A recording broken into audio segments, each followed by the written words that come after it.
आपने सुना होगा कि दुनिया का सबसे क्रूर तानाशाह हिटलर था, लेकिन जब सबसे खूंखार तानाशाह की बात सामने आती है तो नाम आता है ईदी आमीन का, जिसे लोग बूचर ऑफ अफ्रीका के नाम से भी जानते थे। ईदी आमीन का जन्म 30 मई 1928 में युगांडा के कमाला में हुआ था। कोई ज्यादा पढ़ा लिखा नहीं था, लेकिन ताकतवर शरीर और वो खौफनाक दिमाग का मालिक था। वह ब्रिटिश सेना में भर्ती होता है और वहां से सीखता है लोगों को दबाना, मारना और डराना।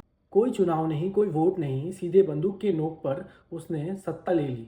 सभी विपक्षी नेताओं को या तो उसने जेल में डाल दिया और या तो हमेशा के लिए गायब कर दिया। लोगों को सड़कों से उठा लिया जाता, बिना सबूत, बिना वजह के उन्हें खुलेआम मार दिया जाता। कुछ लोगों को मगरमच्छ के सामने फेंक देता तो कुछ लोगों को बांध कर बिजली के झटके दिया करता। और कुछ लोग ऐसा भी कहते हैं कि उसे इंसान का मीट भी पसंद था। युगांडा के एक गांव में एक शिक्षक था।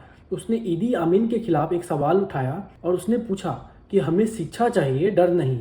अगले ही दिन वह टीचर, बीबी और उसके दो छोटे बच्चे गायब हो गए। 3 दिन बाद नदी में बहते हुए एक बोरी में तीनों की लाश मिली। चेहरा पहचानना मुश्किल था। लोगों में इतना डर था कि लोग अपने घर में भी आमीन का नाम जोर से नहीं लेते थे। 1972 में आमीन ने एक फैसला लिया। उसने 70,000 भारतीयों को देश छोड़ने को कहा। जो भारतीय युगांडा में पीढ़ियों से रह रहे थे, उन्होंने सब कुछ खो दिया। जिन लोगों ने विरोध किया, या तो उन्हें मार दिया गया या फिर उन्हें जेल में बंद कर दिया गया। ईदी आमीन खुद को प्रेसिडेंट फॉर लाइफ कहता था और यहाँ तक कि वह खुद को अफ्रीका का भगवान भी कहता था। 1978 में ईदी आमीन ने तंजानिया पर हमला कर दिया, लेकिन तंजानिया ने पलटवार किया और 1979 में आमीन को सत्ता से बाहर कर दिया। वह भागकर पहले लीबिया, फिर सऊदी अरबिया चला गया। वहां उसे सही मेहमान की तरह रखा गया, बिना किसी सजा के, बिना किसी पछतावे के। 2003 में उसकी मौत हुई, बिना किसी माफी, बिना किसी जवाबदेही के। ईदी आमीन ने 8 साल में करीब 5 लाख लोगों की जान ली,